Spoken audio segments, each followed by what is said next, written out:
కేంద్ర బడ్జెట్లో బీసీలకు 2 లక్షల కోట్ల రూపాయలు కేటాయించాలని రాజ్యసభ సభ్యులు కృష్ణయ్య డిమాండ్ చేశారు. గత బడ్జెట్లో బీసీలకు 2,000 కోట్లు కేటాయించి తీవ్ర అన్యాయం చేశారని అన్నారు.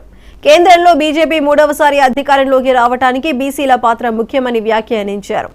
76 ఏళ్లుగా బీసీలు వివక్షకు గురవుతున్నారని, రాజకీయంగా, ఆర్థికంగా, సామాజికంగా అణగదొక్కుతున్నారని ఆవేదన వ్యక్తం చేశారు. వీళ్ళకి బంగాళాలు కట్టడానికి బడ్జెట్ ఉంటుంది కానీ ఒక హాస్టల్ కట్టడానికి బడ్జెట్ ఉండదా? ఈ విధంగా కేంద్ర ప్రభుత్వం విధానాలే సరిగ్గా లేవు. అందరికీ అంబానీ ఆదానీలకే ఉపయోగపడే విధానాలు ఉన్నాయి కానీ బీసీ కులాలు, ఎస్సీ ఎస్టీ కులాలను సమగ్రంగా, మౌలికంగా, సంపూర్ణంగా అభివృద్ధి చేయాలనే ఆలోచన వాళ్ళకి లేదు. అందుకే కేంద్ర ప్రభుత్వం తన విధానాలు, తన ప్రయారిటీస్, ప్రాముఖ్యతలను మార్చుకోవాలని చెప్పి హెచ్చరిస్తున్నా. తనకి సిగ్గు శరం ఉందా అని అడుగుతున్నాం. భారతదేశం అని దేశభక్తి, జాతీయత, సంస్కృతి అంటారు. భారతదేశంలో పుట్టిన బిడ్డలకు వాటా ఇవ్వాలనే కనీస జ్ఞానం లేదా అని నేను అడుగుతున్నా.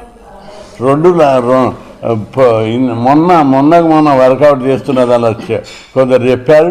2,000 కోట్లు ఓబీసీలకు కేటాయిస్తున్నామని అంటున్నారు. 2,000 కోట్లు అంటే చాక్లెట్లు, బిస్కెట్లు కూడా రావు. ఎవరు అభివృద్ధికి పెడుతున్నారు మీరు?